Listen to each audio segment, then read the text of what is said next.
friend that had brought me, and they had them out of the car, patting them down and everything, and they didn't arrest them because there was nothing to arrest them on. And I just told them, make sure you call Mike, my husband, let him know. Now, And at the time, the people that brought you, did they know what you was doing? yes, So they knew you was coming in to bring drugs? yes, they knew. Okay.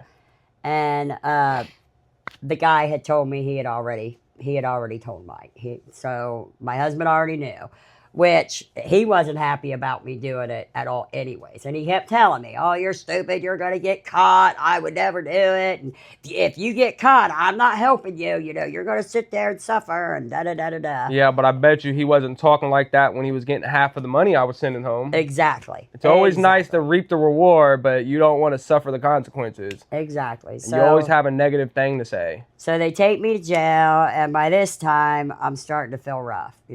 I'm going in the beginnings of withdrawal, and I knew I was going to suffer. I knew I wasn't getting. I had nobody to bond me out. I mean, who had money like that? So I knew I was going to sit, and I was sick. Well, the second day came, and they didn't come get me to take me to a bond hearing. And I kept asking, why didn't I get to go to court today? Why didn't I get? And nobody would answer me. I mean, because at this point, you don't know what's going on. Yeah, I I mean, know. did they even tell you what you was being charged No, with? no, they So never. just No, because they arrested me on the warrant, on the old warrant, which was some petty traffic yeah, stuff. no, his was traffic, mine was drug paraphernalia. That was a few years old, so they didn't have to give me a reason. They had a warrant, and that was for a different county. So they kept telling me that they were holding me for that county, and so I sat there. So I think it was on the third day they finally come and got me, took me to court, and I had like a $10,000 bond, cash assurity, and a $10,000 signature bond. Where was I going to get money like that? So even though I hadn't had a relationship with my mother for over 20 years, I broke down. I called my mom and I begged her. I was like, "Mom, I really, really messed up. Please, bond me out. I got to get out of here. I feel like I'm going to die in here." And by then, I'm full blown withdrawals. Right, and then anybody that hasn't went through withdrawals, excuse me, it feels like death. Okay, I mean, you Absolutely. have certain levels and different levels of withdrawal. The first day, you start to feel it. You start to feel the sweats, the hot and cold flashes. You start to get the worriness in your mind. The second day is when you could possibly get the runs, and then you can't eat. You might be throwing up. I've always said the third day is the worst because all of that is just mixes in together. Plus, you're in an odd environment. You're in jail. You got one toilet, one shower, 30 other people around you that you don't know that are probably looking at you, judging you. So just imagine going through all of this, still with the worry about how long I'm going to be here. What are they exactly charging me with? What's going on with my son? How's he doing? Just imagine being a mother in that situation. Now, granted, yes, we put ourselves in these situations, but it still doesn't change the fact that you worry as a mother. Well, I spent about a week in jail before my mom finally did post my bond on the condition that I would pay her back for one. It was only 10% of the 10,000, but I had to pay her back as soon as I got my Social Security check, and she would be the one taking me to and from court when I had to go. And I was on reporting bond as well, where you have to go and meet your PO, once a week, and drug test and this and that, which I knew was going to be a disaster for me because I was still a drug addict. So my husband finally comes and gets me. Him and my sister-in-law do, and I can't wait to get home. I mean, I'm still, obviously the withdrawals are over, but that's the only thing going through my mind. I want to get home. I need a shot. I want to feel better. So of course that's what I do as soon as I get home. And then I'm right back on the same cycle. Well, the next week when I go see the PO, I failed the drug test. I told him I was going to fail. So he was like, "All right, we'll let this one slide." I kept failing him. Why he didn't put me back in jail, I don't know, because I kept failing the drug test. Well, it took a while to move our case, move my case through. They did charge me with a felony 3 conveyance, and they charged Cameron the same. He was my co-defendant. So few months went by, my mother-in-law passed away, and my husband got an inheritance of 20 grand. Boy, you would think we were millionaires.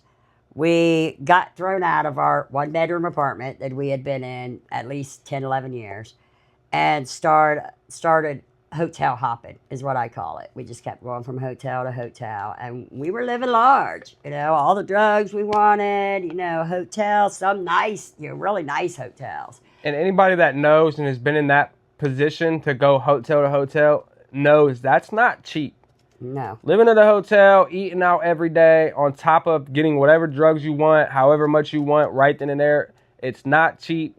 $20,000 is not a lot of money nowadays, especially in this today's environment. So, needless to say, that 20 grand did not last long. I would say less than 3 months, and it was gone. And so now we're homeless, no place to live. We can't afford a hotel no more. Now I do still get my Social Security check, which is about $1,000 a month. But that doesn't last you long at all. Definitely not for hotel or even rent or anything like that. Plus, with an eviction on my record now, that was pretty bad. So a friend of ours, her uncle said that we could come stay there. And so I did. Well, I had to reach back out to the Mexicans I knew to try and start dealing again, to make an income to keep us well. So that's what I did. And I'm doing this, the whole time, trying to get, my case, further and further out. Finally, the day of reckoning came. And by this time, I was, if there is such thing as rock bottom, I was below that. I was tired. I was sick and tired of being sick and tired. I wanted it to be over one way or another. So I had a lawyer, and I told the lawyer was talking about, you might get, prison time put on the shelf, but you'll get probation. I told him, I said, I can't do probation. He's like, what do you mean you can't do probation? I said, I cannot do probation. I said, I'm going to die out here. And this is when fentanyl had just hit the scene. And the 2 times that I had did fentanyl, I OD'd both times. So it was just a matter of time before that would have been the one to take me out. So we go in, and of course I plead guilty, and the judge is sitting there, reading the sentence off, and my lawyer speaks up and says she wants to say something, meaning me. So the judge says, okay, go ahead. And I told him, I said, if you let me out of here and do not lock me up, I am going to die. I said, I need help. And he had said something about had I had tried rehab. And I said, I've been to 7 different detoxes. I said, the problem with detox is I would detox, I would get the drugs out of my system, then I would go back to the same environment and be right back on it again. I said, I've never had enough time away to even get my head clear. And then he suggested a halfway house. And I said, is it locked? And he was like, no, you'll be able to come and go. I said, that ain't going to work. And he said, why not? I said, if I got a chance to go back to my husband, I'm going to take that chance. I said, that'll never work. So I had heard about the STAR program, which is community corrections. It's like a CBCF, but it is co-ed. But believe me, we are separated. It's down in Franklin Furnace, Ohio. So I asked him, I said, what about the STAR program? Because I knew that's a lockdown facility. I mean, you go in cuffs, and if you leave before you're supposed to leave, you leave in cuffs. And he was shocked. He said on all his years on the bench, he had never had anyone ask for the STAR program. And I told him that's how desperate I was. So he said yes. And to get to the STAR program, you have to turn yourself into jail 3 days before they come get you. That's to get all the drugs out of your system because they're not equipped to detox anything. Well, one of my not so bright ideals, I go into the jail with Suboxone on me. And I had them in my mouth. I swallowed them by accident, and they didn't come up. I mean, they had melted, I guess, in my mouth. Something happened. But yeah, they were gone. So for 3 days, I was on cloud 9, you would say. So when they came and got me, I was worried about that because I knew I was going to test. get down to Star. They do the drug test on intake. And that lady said that mine lit up like a Christmas tree. And she said, by right, they should have returned me back to the county jail. And I begged him. I was like, I'll do anything. Please don't send me back to the county. I was like, I will participate. I will do, I'm fine. I'll survive. So they let me continue. First, they put me in isolation in a little tiny closet-sized room by myself. Well, that's not the place you want to be when you're getting ready to do withdrawals. We had the little, door that opened. I'm sitting there with my hand out the door, screaming, for somebody to please get me out of this little room. I'm going to go crazy. So after 24 hours of that, I convinced them to let me out. And I told them, I won't miss group. I'll participate. I went through hell. That first week there, I thought I was going to die every day. I think on the third day is when I was at my sickest. And I told them, that's it. Just send me to prison. Because I did have 12 months on the shelf. So they took me in the office and I called my PO. And she was like, you don't want to leave. And I was like, yeah, I do. She was like, well, let me tell you what's going to happen if you leave. She said, they're going to take you back to the county. And she says, you're going to sit there for as long as I want you to sit there. She said, I don't know how long that'll be, a month or two. And she said, then you're going to go to prison for 12 months. No early release, no anything. Well, when you hear that, you kind of think to yourself, that way. And I was like, okay, I changed my mind. I think I'm going to stay. Right. So every day I woke up, I started to feel a little better. I mean, the clouds were like moving. The fog was lifted off my brain. And it took about 8 days before I felt somewhat normal. And I was told I was only going to be there 90 days. I ended up doing 136 days. And I am grateful for each and every one of those days. Now, the hardest part was I was told I could have no contact with Cameron. I had to write the judge and ask that I have some communication with my son. By this time, I think he's in Lucasville. And I'm freaked out, because everybody knows all the horror stories of Lucasville. So all I wanted to do was be able to, correspond with him, write to him. So the judge agreed to let us, write each other. Plus, at that time, you're talking to Dad, right? Yeah. So I had went from Lancaster to Warren to Mansfield to Lucasville, all without talking to my mom. So she just sees me jumping prison to prison to prison, going up levels. She don't know what's going on. No. And my dad's not a very talkative person. Not at all. So she's probably getting no type of information from that man. And I just want to be able to say today that I'm proud of you for making that decision to go to the STAR program. Because like you said, and that judges all his years, nobody's ever asked that. I think that was a big turning point. And it shows how powerful recovery can be when you want it. Absolutely. And you said you spent, 100 and how many days? 136 days. 136 days at a STAR program that's locked down facility. You cannot leave on your own recognizance. I'm sure it was rough. I'm sure it felt like prison. It was prison. I mean, we had the wire fences, and like I said, you're cuffed up when you go, and yeah, it was definitely prison. Okay, so when you leave the STAR program, what happens? Where do you go? I mean, like you said, people, places, and things. You just did almost, 6 months away from everybody, all temptation for the most part, but now you're being pushed right back into the wild. When I went to the STAR program, I told my husband, I was like, when I get home, if you're still on drugs, I'm not coming home. So what he chose to do is the day that I went to the STAR program, he called his sister and begged his sister to let him come back there. And he basically locked himself in his sister's house and just didn't leave. But he started drinking.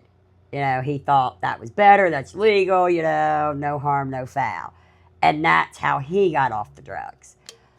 So that was okay for him. And it didn't bother me that he drank. That was never my thing.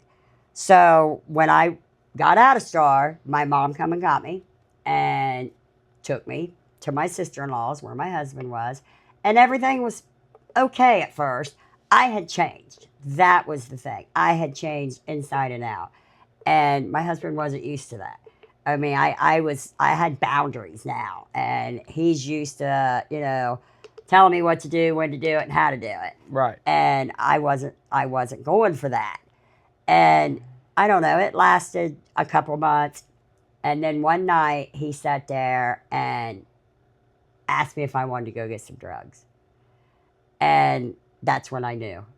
I knew nothing had changed.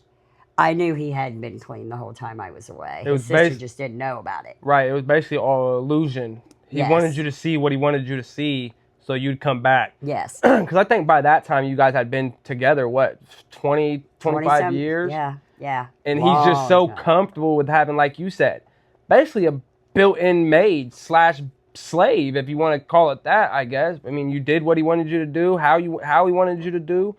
So he Right. felt like he had that power and control. And I think he realized when you came home without drugs, you're not controllable like that no more. Exactly. So maybe that was his idea, trying to get you back under his thumb, is getting high again. That's exactly what he tried to do. Well, I told him that I was leaving. And I told him I was going to leave, the next day. He said, no, if you're going to leave, you're leaving now.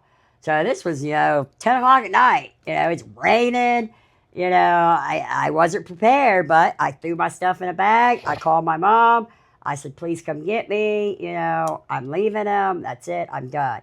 And for the first time in my life since we had been together, I knew that I was done, that there was no talking me back. I was done.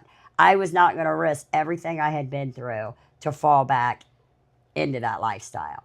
I was slowly getting, things back that I hadn't had. I hadn't had a driver's license in 15 years. I got my driver's license back. That was a big success to me.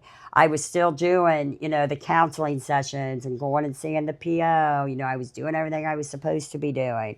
I had so anyways, my mom come and got me, and she took me to my oldest daughter's house. So I ended up living with her for a while. And now me and Mike still talked all the time. I mean, regardless, I still loved him. He still loved me. He was my best friend. I mean, we had been there for each other for so long, but I knew I would never go back to him. And, things went that way for a while. And then one day he called me and told me he was real sick and wanted me to come take him to the hospital. And so I went over there to pick him up. And when he walked out the door, he looked like death. I mean, he did.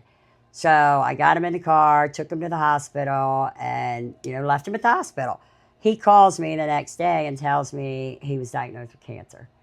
And we knew there was always a chance because his dad had died of cancer and a lot of his uncles had died of cancer. He was only 50. Actually, he was 49. He was getting ready to turn 50. And the doctors told him, by the third day at the hospital, the doctor come and told him he had it everywhere. I mean, he had it everywhere. And Mike had always said he wouldn't do chemo. And that's because he waited so long. Yes. And I think he once told me after he was diagnosed that he didn't know if it was the drugs making him feel that way, withdrawing, or was it, something else. And he had always told me he was afraid of doctors because no matter what you do when you go to the doctors, you get bad news. And like you said, he always knew there was a possibility that he could potentially get cancer. Yeah. So they convinced him that if he did the chemo, he could have another year. So that's the route he wanted to take. He wanted to try the chemo. Well, I was still legally his wife, and he was still living with his sister and his brother-in-law. They couldn't take care of him. So I told him, I'll come back and take care of you. So I made sure he went to all of his chemo appointments, and all the other doctor's appointments he had. And then he told me that he wanted to go to the beach. If he didn't get to do anything else, he wanted to go to the beach. And he wanted to see the Smoky Mountains. So me, my sister-in-law, my brother-in-law, my niece, and all, we arranged a trip to go to the Smoky Mountains. We went down there, rented a cabin in the mountains, and got to spend a weekend there. When we were done there, me and him by ourselves I drove to Myrtle Beach so he could stick his feet in the ocean. He said that's what he wanted to do, put his feet in the ocean. He was getting sick quick. And I think by the time we made it to Myrtle Beach, he was done with the chemo. The doctors told him it wasn't helping. So he had stopped the chemo. And I remember we were going to extend our stay by 2 days down there. And he told me no. He was like, no, I need to get home. So I knew. I knew it was close. So I was worried about, making it back to Ohio. I didn't want something, to happen on the way. So I got him back home, and he just went downhill from there. I mean, he was talking, but he wasn't making much sense. He couldn't even make it up the stairs, but he was so proud he wouldn't let nobody help him. So there was a couple times I seen him crawl up the stairs to go to the bathroom because he didn't want nobody else to help him. I mean, that's just how stubborn he was. Um, and then about a week before he passed, I had gotten sick and I was in the hospital with pneumonia. And I kept telling him, let me out of here. I've got to get back to him. I've got to get back to him. And he was at least talking the day that I went to the hospital. When I got out of the hospital, he was no longer talking. He was in the bed, not moving, not saying much, or not saying anything. He was just there.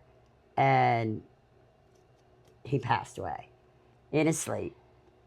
So another bad thing about prison is right when he died, that morning, first person I called was the hospice nurse. She came out. Then I called the prison. And I believe you was in Lorraine at that time. Yep, I was at Lorraine in quarantine because of COVID. Yep. I asked to speak to the warden. The warden got on the phone and I explained to her who I was and that my husband had just died. Well, first she tried to tell me I wasn't on Cameron's next of kin list. I think his aunt or somebody else was. It wasn't me. Probably because I was his co-defendant. But I told her, his dad just died. Somebody needs to tell him, to call home. And first she asked me for a death certificate. I was like, he literally just passed away. I said, I still have hospice nurse here waiting on the corner. So I put the hospice nurse on the phone with her and, to confirm it or whatever. So anyways, they told me they would take care of it. So I was like, okay, well, I waited for Cameron to call and waited. 3 days later, he calls me. And I could tell right away just by, him calling and say, hey, what are you doing? I knew he didn't know. And that's what I said. I was like, you don't know, do you? And he's like, no, what? And I had to be the one to tell him that his dad had passed away 3 days before that. And he lost it. I could hear that he lost it on the phone. Yep. And, yeah. The prison didn't care whether he was told. And I want to speak on that. When prison, people that ain't never been to prison think that people that are in prison are just so violent and they deserve to be there. There is people in prison that just have made bad decisions over their life. And, they got to pay the consequences, which is understandable. But in a situation like that, for somebody's mother to call the prison and the first thing that person says is, well, can we get a death certificate? Well, the man's still laying on the bed. So how the fuck do you want me to provide that? Okay, mind you, I'm 27, 27 or 28 at this time. Imagine losing somebody you've known for 27, 28 years of your life and that person being your father. It hurts. And then to find out the way I found out, I felt like it wasn't fair to go 3 days, without me knowing.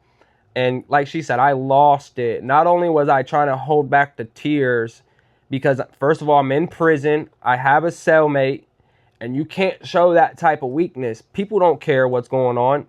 All they care about is emotions and the feelings and how it makes you look.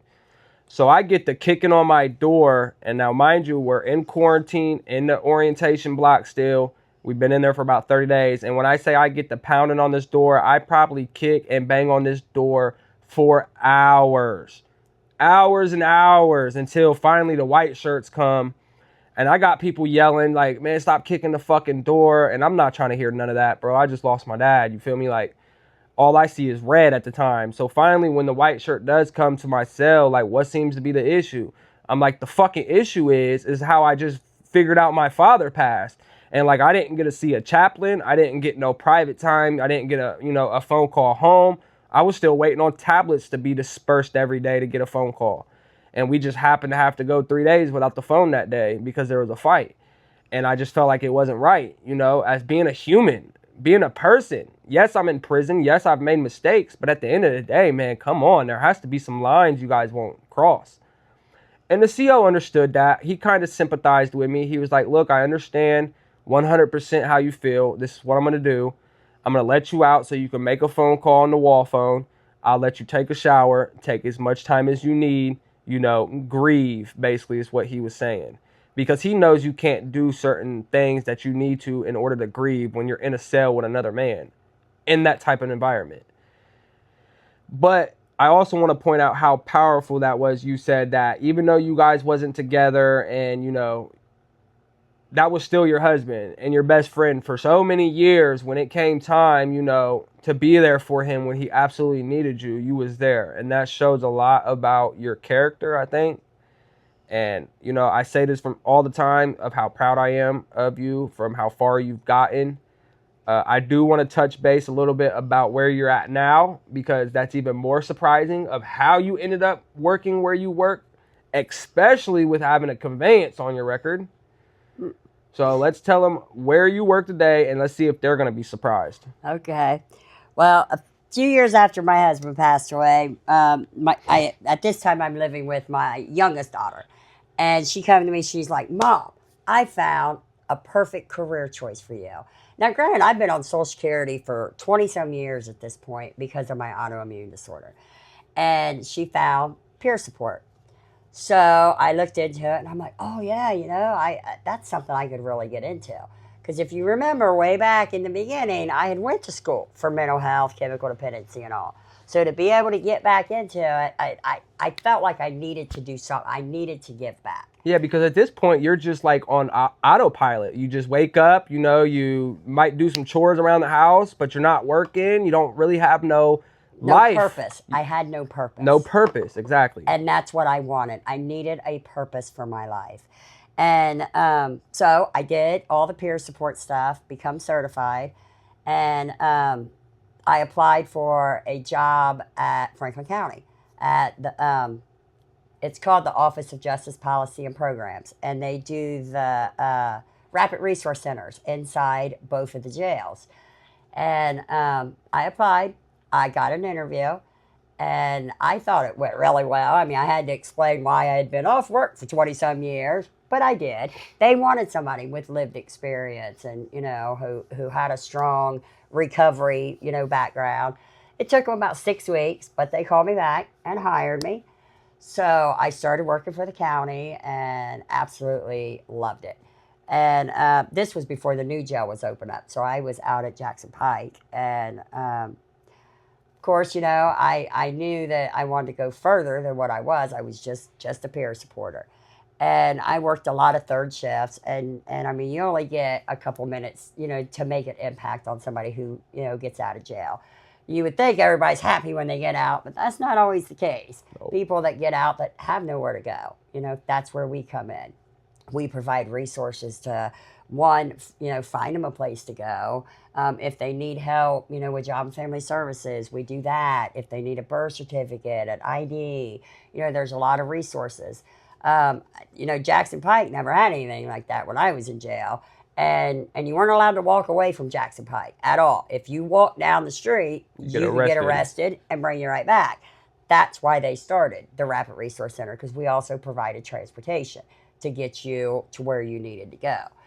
And so I worked there for, you know, a couple years, and then the new jail opened, and an opportunity came up to be the lead. My official title is Reentry Social Service Specialist. What I do is I lead the Women's Pathway group out at the new jail. I facilitate groups. It's a trauma group. And I get ladies who don't know if they're going to go back out in the community. Some of them are going to go on to prison. So what I do is I try to equip them with as much knowledge and as many coping skills as I can to help them navigate through that. And I also want them to know that even if they do go to prison, that's not the end of their life. There is life after prison. And I mean, we do a whole prison panel where I have ladies who's been to prison who are now successful doing what they do, and they come in and talk to them and answer any questions they might have, and try to convince them not to get into the drama of the prison. Go in there with the mindset that you're going to work on yourself and be better than you was, when you leave than when you got there.